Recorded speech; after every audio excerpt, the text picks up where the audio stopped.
এতিয়া আমি ইমানলৈকে বৈজ্ঞানিক চিন্তাধাৰা আনিছো যে আমাৰ ভেটেনাৰী ডিপাৰ্টমেণ্টৰ গোপালকসকলে আপোনালোকৰ গৰুত বেজি দিব আৰু সেই বেজিটোৰ ফলত সদায় আমাৰ গাই গৰুৱে জন্ম হ'ব কেতিয়াও ষাঁড় গৰু জন্ম নহয় যাক আমি সেক্স সৰ্টেড সিমেন্ট বুলি কওঁ আমি যদি যিসকলে আজি ইয়াতে গাই কিনিম ভেটেনাৰী ডিপাৰ্টমেণ্টৰ লগত কথা পাতি সেক্স সৰ্টেড সিমেন্ট লগে লগে আপোনালোকে আনি ল'ব আমাৰ গোপালক গোমিত্ৰসকলে এই আঁচনিটো চলাই আছে চৰকাৰে পুঁজি দিছে আমি কিমান গৰু কেতিয়ালৈকে দিব পাৰিছো তোলা সেক্স সৰ্টেড 6-7 লাখ গৰুক আমি এতিয়ালৈকে সেক্স সৰ্টেড সিমেন্ট দিছো বহুতে কয় যে মতা গৰু হল বা ষাঁড় গৰু হল কি কৰিম বিক্ৰী কৰি দিব লাগে উপায় নাই বহুত আমি দেখা পাওঁ এতিয়া বিজ্ঞানে আমাক ইমানলৈকে লৈ গৈছে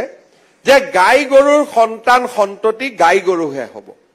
আৰু তাৰ সুবিধা আজি আমাৰ লগতে আছে যিসকলে গাই গৰু কিনিব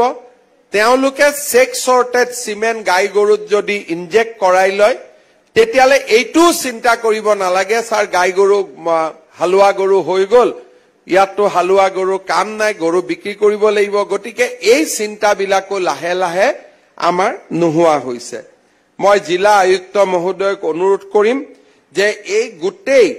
আমাৰ কৃষকসকলক লৈ আজি যিসকল উপকৃত হৈছে তেওঁলোকৰ লগত আলাপ আলোচনা কৰি টকাখিনি যাতে শুদ্ধ ব্যৱহাৰ হয়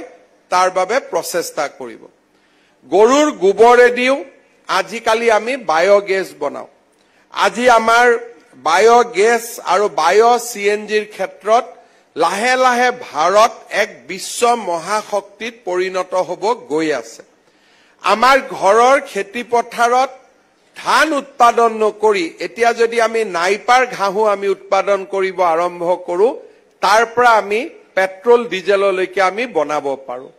কৃষি খণ্ডত বহুত ডাঙৰ পৰিৱৰ্তন হ'ব গৈ আছে গ্ৰীণ এনাৰ্জিৰ পৰা নিউট্ৰিশনেল ফুডলৈকে আমি বহুত কাম কৰিব পাৰিম মই জালুকবাৰী সমষ্টিৰ হিতাধিকাৰীসকলক সুস্থ চিন্তাৰে আগবাঢ়ি আহিবলৈ অনুৰোধ জনাম